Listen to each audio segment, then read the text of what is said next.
धीरे धीरे boards exam आपके करीब आते जा रहे हैं, चाहे वो जैक बोर्ड हो, सीबीएसई बोर्ड हो या अन्य जो भी स्टेट बोर्ड्स के एग्जामिनेशंस हैं, क्लास 12 के एग्जामिनेशंस वो आपके काफ़ी करीब आते जा रहे हैं। और हम लोग बैठे हैं केमिस्ट्री क्लास 12 चैप्टर सॉल्यूशन के कुछ इम्पॉर्टेंट एमसीक्यूज़ पर डिस्कशन करने के लिए। तो बिना टाइम वेस्ट किए हम लोग आइए शुरू करते हैं आज का ये एमसीक्यू सीरीज़।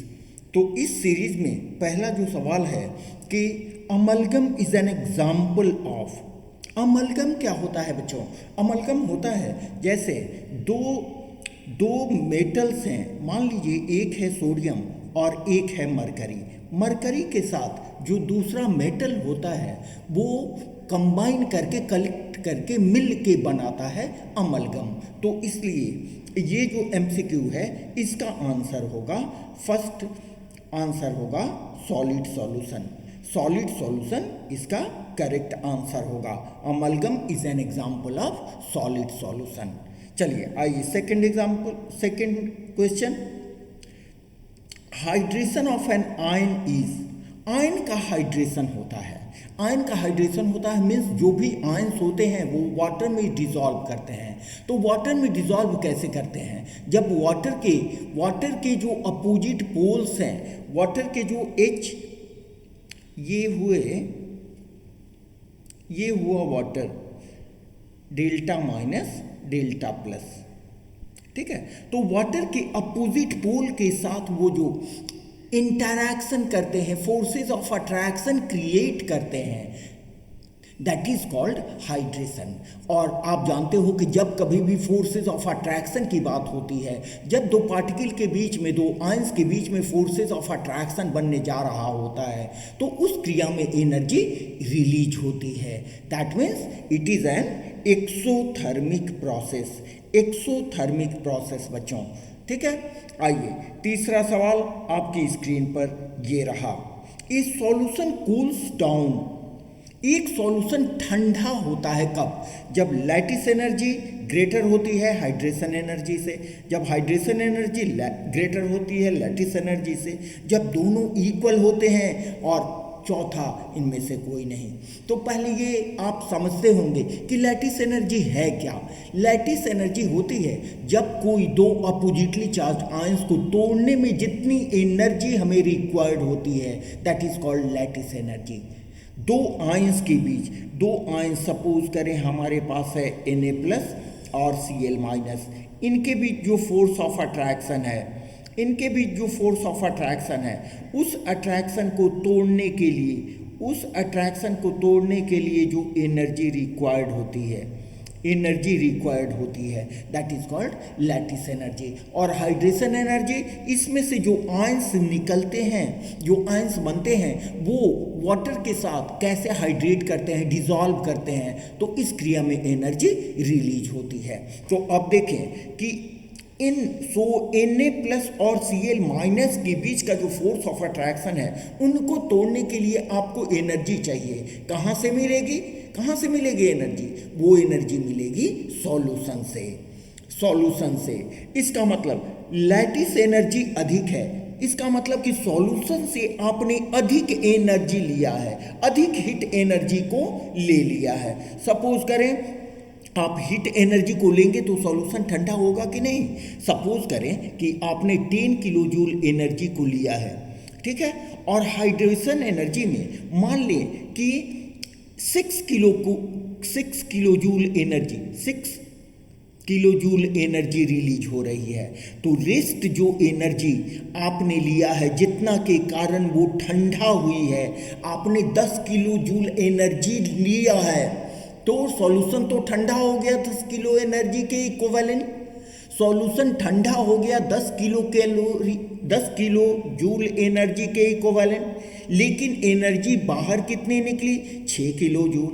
तो आपको रेस्ट ठंडा कितना के इक्विवेलेंट, कितना के समतुल्य हुआ? That means 4 kilo joule energy के, ठीक है। इसका मतलब कि फर्स्ट आंसर इसका सही होगा।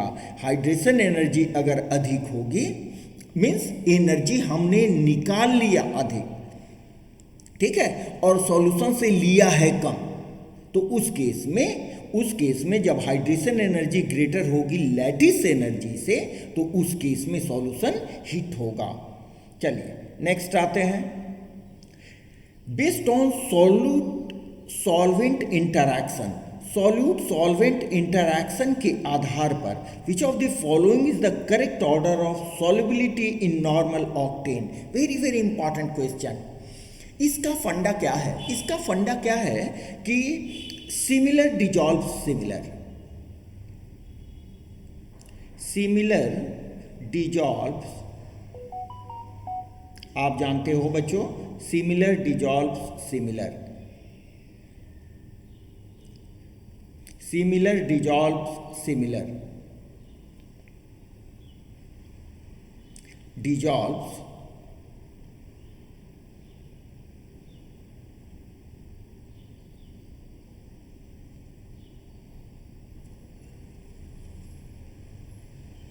सिमिलर। कहने का मतलब ये कि अगर आपका सॉल्वेंट पोलर है तो उसमें पोलर सॉल्यूट ही डिसॉल्व होंगे, सॉल्वेंट अगर नॉन पोलर है तो उसमें नॉन पोलर सॉल्यूट डिसॉल्व होंगे। तो यहाँ पर आपको दिया गया है, यहाँ पर आपको दिया गया है normal octane. Normal octane is non polar solute, non polar solute, non polar solute होने के कारण इसमें जो सॉल्यूट डिजॉल्व होंगे, बढ़िया से डिजॉल्व होंगे, इजीली डिजॉल्व होंगे, वो नॉन पोलर सॉल्यूट ही होंगे। इसका मतलब कि सबसे बढ़िया डिजॉल्व होगा cyclohexane which is also non polar in nature. ठीक है। दूसरी बात देखें, KCl is complete ionic compound, KCl is complete ionic compound. Ionic compound होने के कारण KCl सबसे कम डिसॉल्व होगा। अब बात रही मीथेनॉल और मिथाइल साइनाइड की, तो यहाँ पर देखें मीथेनॉल की पोलरिटी अधिक होती है, पोलरिटी अधिक होती है as compare to methyl cyanide. इसका मतलब कि ये मोर पोलर है, मोर पोलर होने से ये मिथाइल साइनाइड के कंपैरिजन में कम सॉल्युबल होगा in case of normal octane. Normal octane में सबसे अधिक सॉल्युबल होगा साइक्लोहेक्सेन, सबसे कम सॉल्युबल होगा KCl क्योंकि ये आयनिक है, और साइक्लोहेक्सेन नॉन पोलर कंपाउंड है। और मीथेनॉल और मिथाइल साइनाइड में मीथेनॉल के पास मीथेनॉल मोर पोलर होता है as compare to methyl cyanide. इसलिए पोलरिटी जब इसकी अधिक है, पोलरिटी जब मिथेनॉल की अधिक है, इसका मतलब कि नॉन पोलर साइक्लोहेक्सेन जैसे सॉल्वेंट में इसकी सॉल्युबिलिटी कम होगी। तो फर्स्ट है आपका करेक्ट आंसर। ठीक है। चलिए नेक्स्ट देखें, Raoult's law for solution containing non volatile solute can be given as. बहुत सिंपल सा सवाल है। राउल्ट्स लॉ आपको याद ही होगा, PA is equal to P0A into XA। यहाँ देखिए, यहाँ है PA is equal to PB into XB।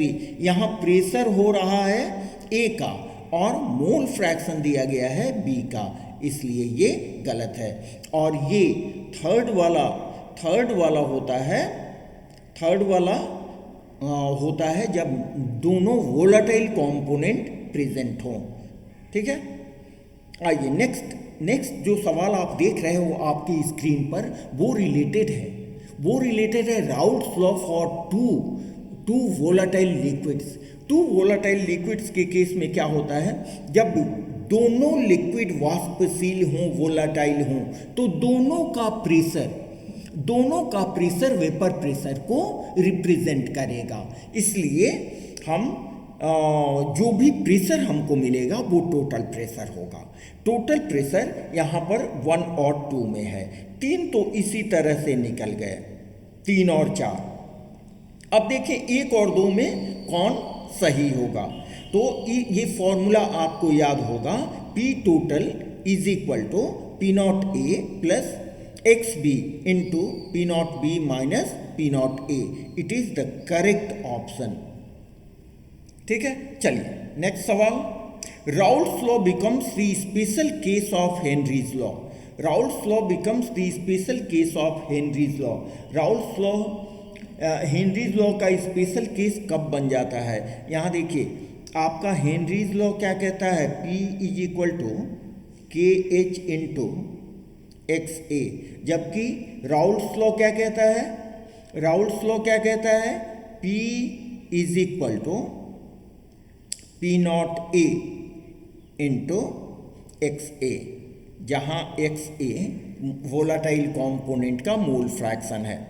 यहाँ बच्चों आप ध्यान से देखो कि दोनों में डिफरेंस क्या है। दोनों में डिफरेंस क्या है?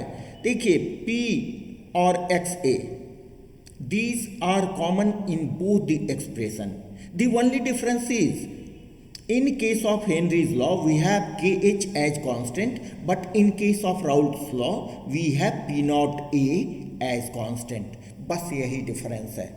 ठीक है, तो Henry's constant becomes equal to vapour pressure of volatile component in pure state. It is the correct answer. समझ में आ रही है बात? ठीक है, मोल फ्रैक्शन ये सब होगा ही नहीं। चलिए नेक्स्ट टाइम आप अपने कॉन्सेप्चुअल बेस को देखें। कोई ज़रूरी नहीं है आप फर्स्ट अटेम्प्ट में ही बेस को कैलकुलेट कर लेते हो तो तुरंत आप आगे बढ़ो। A beaker contains a substance x, precipitation of substance X takes place when a small amount of X is added to solution. This solution is, क्या कहा जा रहा है कि एक सॉल्यूशन, एक कंटेनर X वाला लिया गया है, X है उसमें, ठीक है, X का थोड़ा अमाउंट और डालने पर वो प्रेसिपिटेट होने लगता है, वो प्रेसिपिटेट होने लगता है। तो ये कैरेक्टर किसका है? That is super saturated solution. ये तो बहुत सिंपल सी बात है। ये देखें, विच of the following equal solution should have the highest boiling point. Highest boiling point किसका होगा? हाईएस्ट बॉइलिंग पॉइंट किसका होगा? इसको आप कैसे पकड़ोगे? इसको आप ऑब्जेक्ट गेस करोगे किस आधार पर? ये गेस होगा कॉलिगेटिव प्रॉपर्टी के आधार पर। And colligative property directly depends upon number of particles. अब गेस कीजिए बच्चों कि क्या होगा इसका आंसर। जी हाँ, आपने सही गेस किया। देखिए ये होगा आंसर इसका, बिकॉज Na2SO4 जब डिसोसिएट करेगा तो आपको देगा Na+2Na+ प्लस SO4 2-। तो आयंस कितने हो गए? 2 और 1 3 आयंस किसी में नहीं है। NaOH जब डिसोसिएट करेगा तो देगा Na+ और OH-। NH4NO3 डिसोसिएट करेगा तो देगा NH4 प्लस NO3-। और KNO3 जब डिसोसिएट करेगा तब देगा K++ NO3-। ठीक है, तो number of particles first case में सबसे अधिक है, मीन्स 3 है। ठीक है, जबकि कॉन्सेंट्रेशन देखिए सबका कॉन्सेंट्रेशन सेम है, इसलिए आपका हाईएस्ट बॉइलिंग पॉइंट का ऑप्शन होगा नंबर 1। चलिए नेक्स्ट सवाल, बहुत इंपॉर्टेंट सवाल आपकी स्क्रीन पर। The freezing point order of solution of glucose in. Freezing point order क्या होगा? यहाँ देखिए, यहाँ आप जानते हो कि एलिवेशन इन बॉइलिंग पॉइंट क्या होता है। एलिवेशन इन बॉइलिंग पॉइंट क्या होता है? जैसे जैसे सॉल्यूट का, नॉन वोलेटाइल सॉल्यूट का कॉन्सेंट्रेशन बढ़ता है वैसे वैसे एलिवेशन इन बॉइलिंग पॉइंट अधिक होता है। एलिवेशन इन बॉइलिंग पॉइंट अधिक होता है। ठीक है, यहाँ depression in means freezing point दिया गया है, जस्ट उसके अपोजिट। तो कोई सब्सटेंस फ्रीज कब करता है, कोई सॉल्यूशन फ्रीज कब करता है? जब उसके कॉन्सेंट्रेशन को, जब सॉल्यूट के कॉन्सेंट्रेशन को हम कम कर दें। तो कॉन्सेंट्रेशन जब जितना कम होगा, जितना कम होगा उसका फ्रीजिंग पॉइंट उतना ही अधिक होगा। ठीक है, इस कॉन्सेप्ट पर सही आंसर होगा आपका 2। 1% is greater than 2%, is greater than 3%, is greater than 10%। क्या कॉन्सेप्ट रहा इसका कि आपका सॉल्यूट का कॉन्सेंट्रेशन जितना कम रहेगा उसका वेपर प्रेशर उतना ही कम होगा। वेपर प्रेशर कम होगा तो उसका फ्रीजिंग पॉइंट भी कम होगा। ठीक है, और elevation in boiling point just इसके माने बॉइलिंग पॉइंट का ऑर्डर जस्ट उल्टा।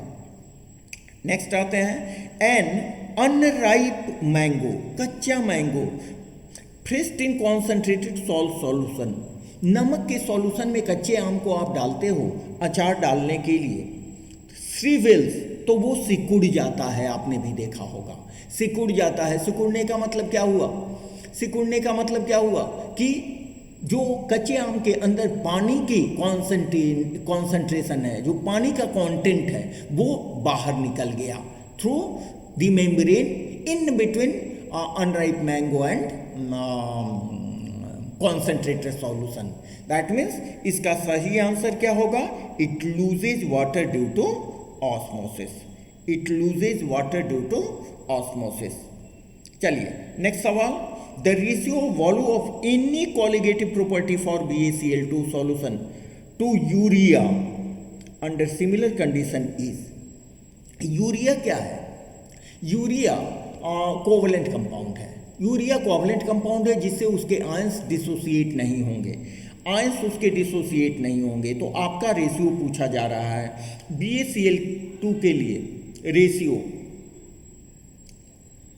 BaCl2 के लिए क्या हो जाएगा? यहाँ हो जाएगा BaCl2 डिसोसिएट करेगा, देखिए Ba2 plus 2Cl minus, means 3 particle होंगे तो रेशियो क्या हो जाएगा?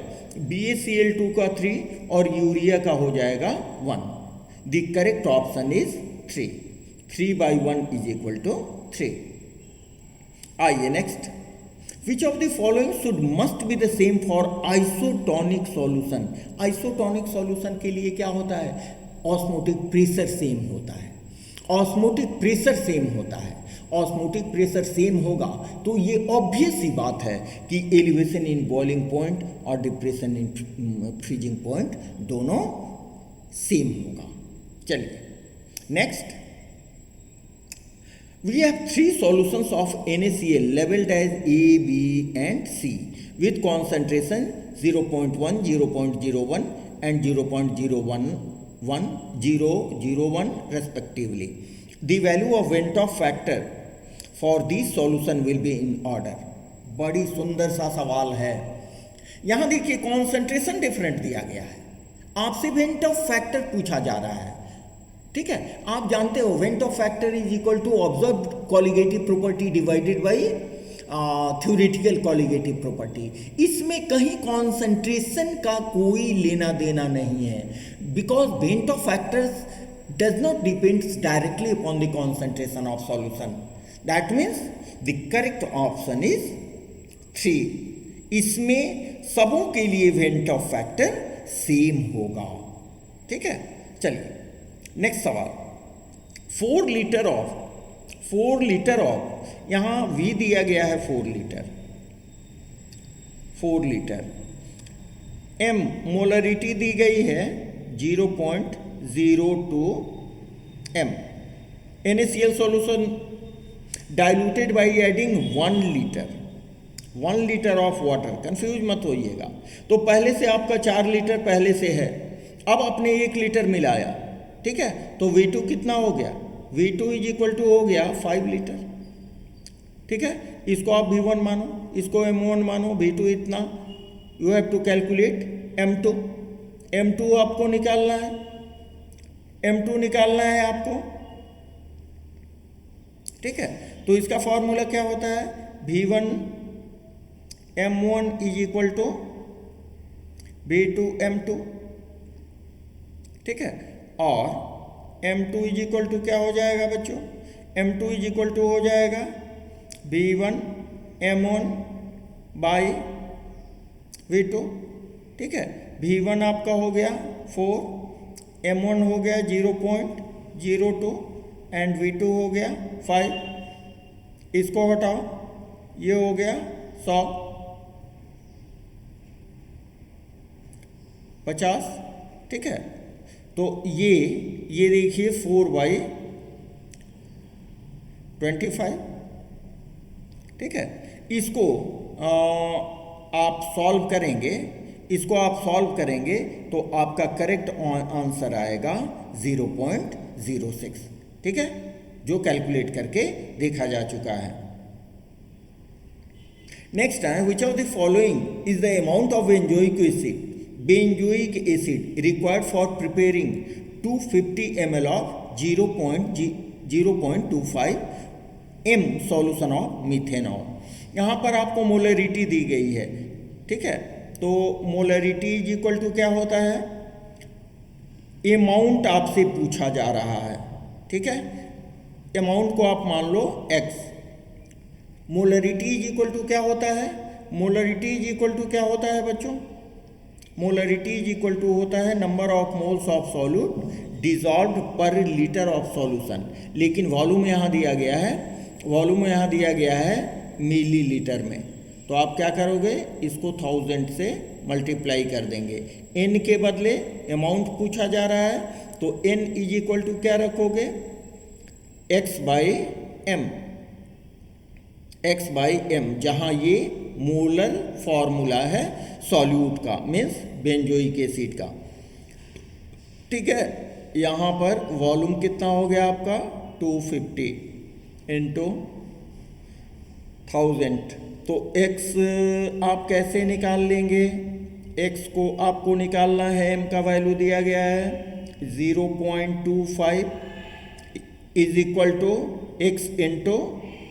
x इंटू 1000 बाई मोलर, इसका क्या हो जाएगा, हाइड्रोजन का हो जाएगा 5 + 16 12 छक 72 + 12 + 32 + 1, ठीक है।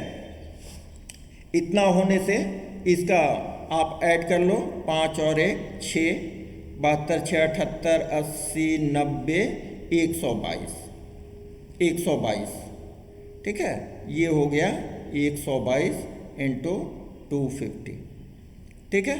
अब इससे आप x का वैल्यू निकाल लो, यहाँ देखो ये हो गया 4, ठीक है। तो यहाँ पर x इज इक्वल टू हो गया 0.25 इंटू 122/4, ठीक है। आप सॉल्व करेंगे तो इसका आंसर आएगा 4.575, that is 1 is the correct answer, ठीक है। चलिए, तो आज की इस सेशन में बस ये सवाल आप इस चैनल पर बने रहें, इससे अब नेक्स्ट चैप्टर का MCQ और short type long type question आपको देने जा रहा हूँ, ठीक है। तो आप देखते रहें, with best of luck, okay, thanks a lot.